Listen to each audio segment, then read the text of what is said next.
As entrevistas recentes com o Jair Bolsonaro, tanto aquelas entrevistas curtíssimas, né, de segundos, saindo daqui ou dali, é abordado por algum repórter, ou as longas, como aquele concedeu à Veja recentemente, mostram sua preocupação com as atitudes e as intenções de alguns de seus aliados políticos.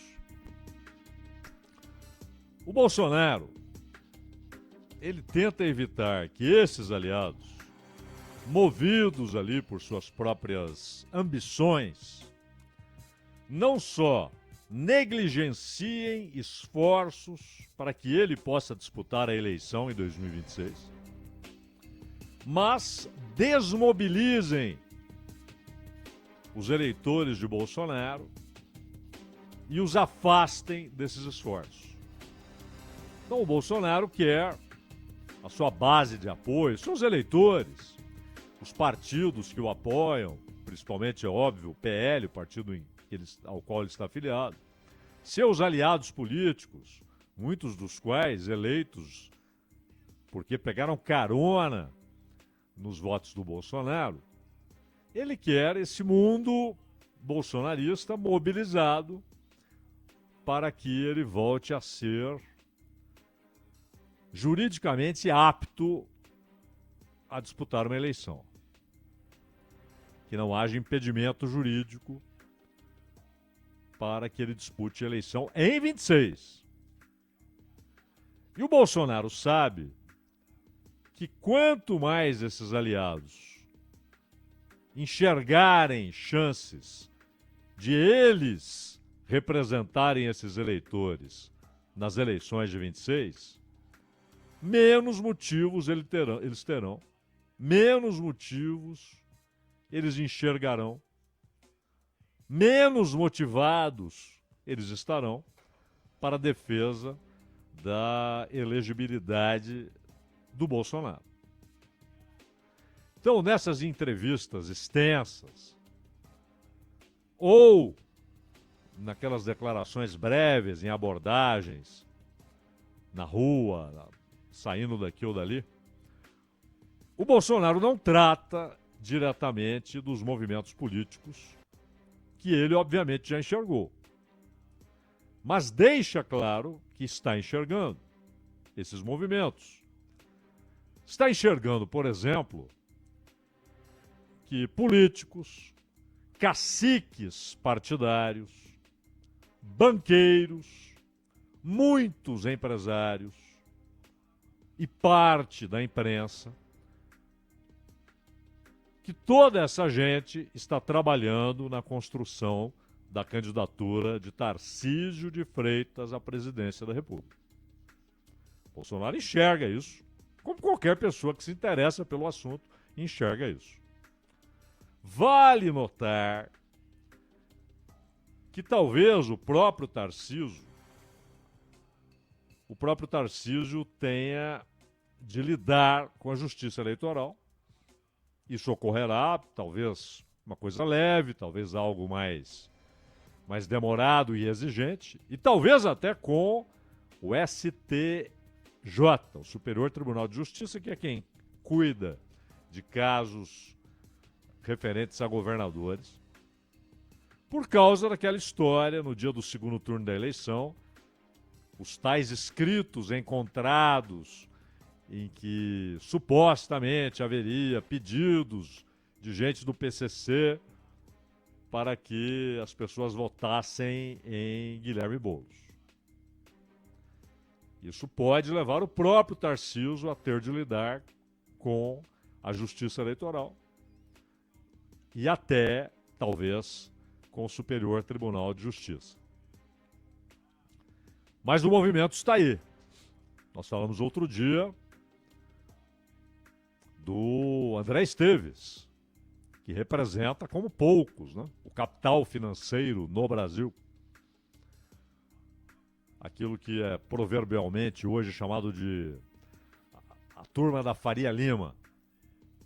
E ele defendeu abertamente. Aliás, ele disse que não vê possibilidade de Tarcísio não ser candidato à presidência.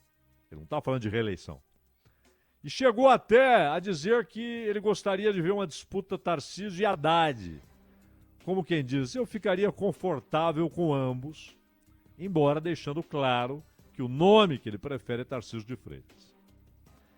Veículos de comunicação já estão nesse movimento desde o ano passado. Não é? Essa construção, aí é a construção midiática do governador de São Paulo.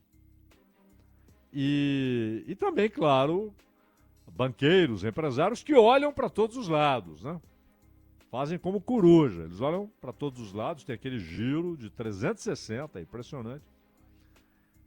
E veem onde há possibilidade. Ali a possibilidade de poder, então não negligenciemos os contatos. E quando eles enxergam viabilidade de poder com afinidade programática ou até ideológica, aí há uma empolgação na ação, mas que ocorre em todas as direções, onde há possibilidade de poder. O Ratinho Júnior, governador do Paraná, talvez não encontre as circunstâncias necessárias para arriscar disputar uma eleição nacional. Não é moleza, não é bolinho. Até porque você precisa que o seu partido compre a ideia. Porque ninguém pode ser no Brasil, pela lei brasileira, candidato sem partido. O partido é que entrega a candidatura ao cidadão. E aí tem de ver o que o partido quer. Ainda mais um partido que também faz movimentos como a coruja, como é o caso do PSD do Kassab, não é? Mas o Ratinho talvez não encontre as circunstâncias necessárias para isso, mas não descarta, por enquanto, ele não descarta entrar no jogo. Pode entrar. Mesmo que desista, nada impede, pelo menos até agora, que ele apoie, por exemplo, o Tarcísio. E, portanto, ainda mais depois dos embates ali em Curitiba, não é? Na eleição municipal, um embate até silencioso, mas um embate entre Ratinho e Bolsonaro, também não é lá um empolgado por essa mobilização que o Bolsonaro anseia. E o Zema não mostra disposição para disputar a presidência, né? Mas talvez ele escolha candidatura ao Senado, mas também pode considerar fazer parte de uma chapa que tenha o próprio Tarcísio como candidato à presidência. E aí ele joga com o peso eleitoral de Minas Gerais, o segundo maior colégio eleitoral, e que tem uma diversidade. Minas é um estado com regiões muito distintas, né? Em certa medida, há uma reprodução localizada ali de diversas realidades nacionais. Mas o Zema também pode não se empolgar. O Caiado é caso à parte. Ele aproximou-se do Bolsonaro durante alguns meses, participou daqueles comícios organizados pelo Malafaia, mas nunca chegou perto de ser considerado um bolsonarista. E depois da eleição municipal em Goiânia, quando o Caiado sofreu vários ataques diretos do Bolsonaro, diretos, o Caiado anunciou que já é candidato à presidência. Ele é um cara conhecido no país desde 89, quando foi candidato à presidência da República, era dirigente da UDR, né? Foi deputado federal, senador por Goiás, eleito governador, conseguiu manter uma ampla base eleitoral no estado, isso é indiscutível, e tem, como governador de Goiás, aproveitado as chances para aparecer no noticiário nacional. Mas tudo isso é pouco, né? Ainda é pouco para ele ter chances reais de ser eleito presidente. Ontem, quarta-feira, o presidente do União Brasil, Antônio Rueda, ele disse que o Caiado é, desde já, o pré-candidato do partido à presidência da República.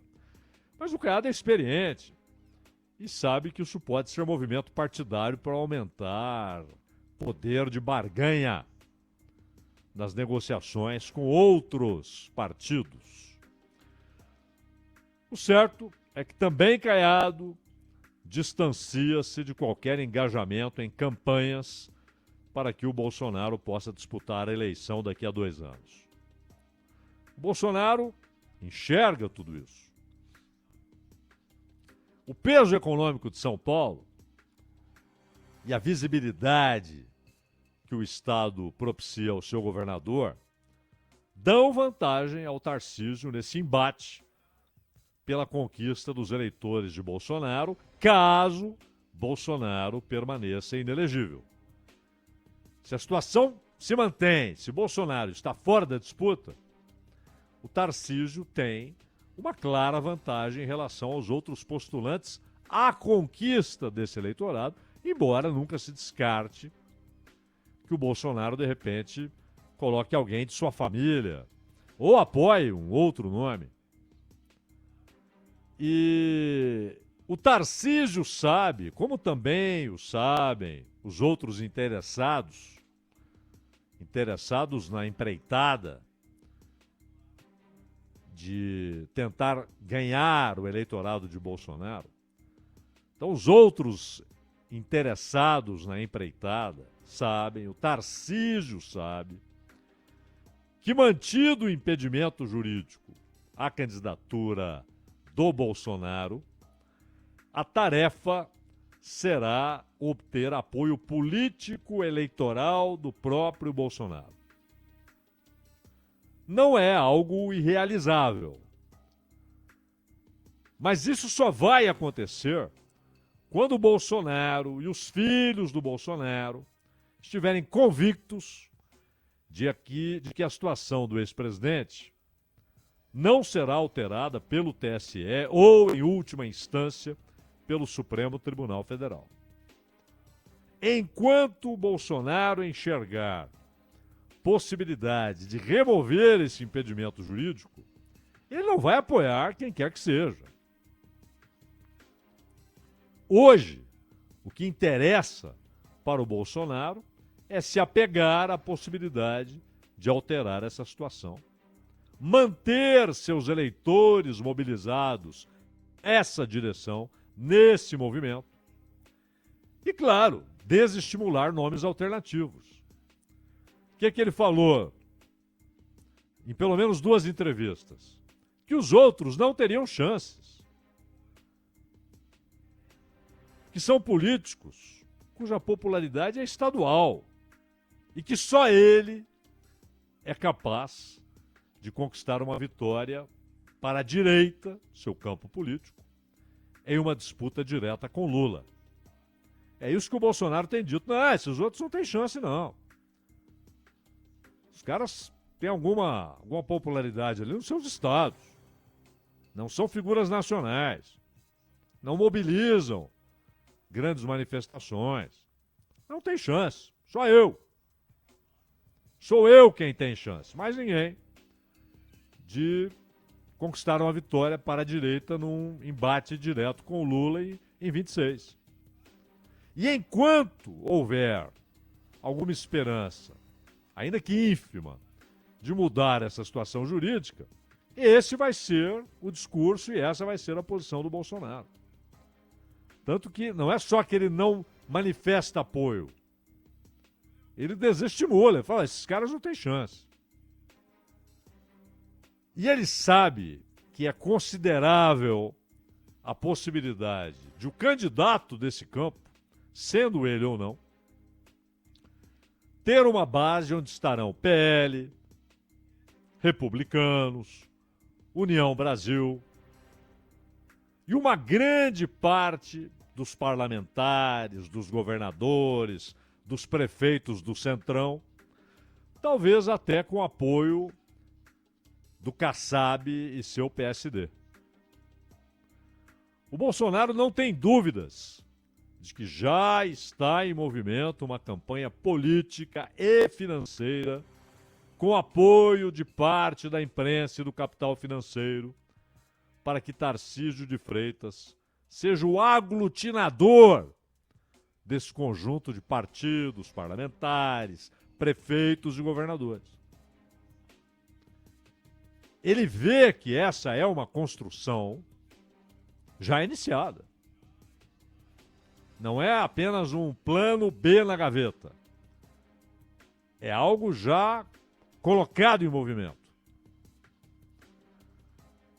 E é interessante porque os acontecimentos e os votos que marcaram a participação do Pablo Marçal na disputa em São Paulo tiveram dois efeitos, pelo menos momentâneos, não? Uma coisa é a eleição municipal, outra é nacional. Mas ali no imaginário do mundo político e particularmente na direita, esses acontecimentos e os votos obtidos pelo Pablo Marçal desmontaram a ideia de que é inviável uma candidatura de direita sem apoio real e explícito de Bolsonaro. E ao mesmo tempo, esse é o outro efeito, levaram Tarcísio a se jogar na campanha do Nunes. Menos pelo prefeito, né? Não é, pelo Nunes, não. Foi muito mais para conter um provável futuro rival do próprio governador, o Pablo Marçal. E também, claro, para ser anunciado no discurso da vitória, Nunes como uma espécie de autor da vitória. Esse crédito foi dado ao Tarcísio, não ao Bolsonaro. O Bolsonaro notou isso. O Marçal, aliás, a exemplo do Caiado, já anunciou que em 2026 entrará na disputa pela presidência. Então, o fator decisivo será a resposta do judiciário aos recursos apresentados pelos advogados do Bolsonaro. Mas ninguém que de fato quer ser candidato à presidência, representando esse campo e precisando do apoio e do voto dos eleitores de Bolsonaro, ninguém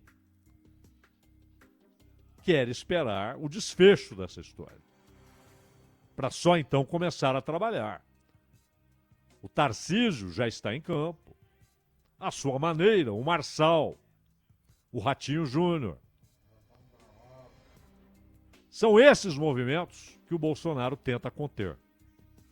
E até por isso, Ciro Nogueira, que é uma figura central no grupo de partidos que formam o Centrão, e aliadíssimo de Arthur Lira, o Ciro Nogueira, que foi chefe da Casa Civil de Bolsonaro, ele atacou o Malafaia quando este criticou o Bolsonaro. E mais do que isso, o Ciro Nogueira diz que o fato do Tarcísio ser tratado como administrador competente, e esse ser tratado é da minha parte. O Ciro diz que ele é administrador competente. Mas que esse fato de ele ser administrador competente, ou, digo eu, ser tratado como administrador competente, o Ciro Nogueira diz que isso é irrelevante em uma disputa desse nível. Nas palavras do Ciro Nogueira, eleição para presidente não é concurso público.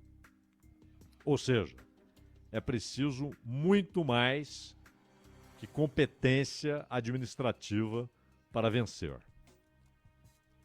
O Tarcísio leva o jogo com movimentos calculados, não admite ser candidato a presidente da República, afirma que apoia Bolsonaro como o único nome da direita para a disputa presidencial em 2026, não responde provocações como essas do Ciro Nogueira, ou aquelas feitas pelos filhos do Bolsonaro, principalmente pelo Carlos, mas também pelo Eduardo.